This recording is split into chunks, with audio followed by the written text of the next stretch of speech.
In today's video, I am going to teach you how to change phone number in Telegram. Start by opening the Telegram app.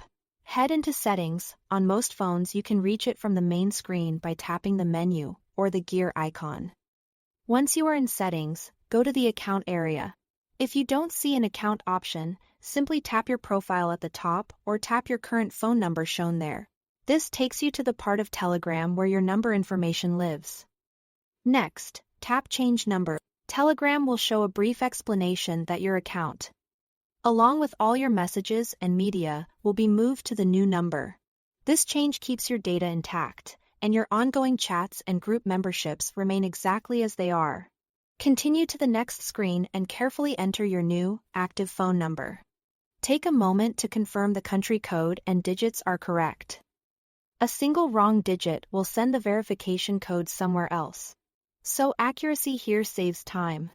After you submit the new number, Telegram will send a verification code via SMS to that number. Keep an eye on your messages. If the new SIM is in the same device, Telegram may detect the code automatically. If not, just type it in manually.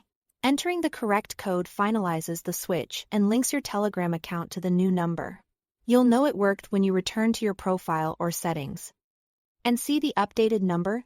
All of your conversations, media, and settings are preserved during this process. And your active sessions on other devices will stay signed in, depending on your preferences and previous choices. Telegram may inform your contacts about your number change, and people who have you saved will continue to find you under your updated details. If the SMS doesn't arrive right away, wait a moment and ensure you have a strong signal and the correct number with country code. Avoid repeatedly requesting new codes too quickly as that can delay delivery. That's it. Thanks for watching.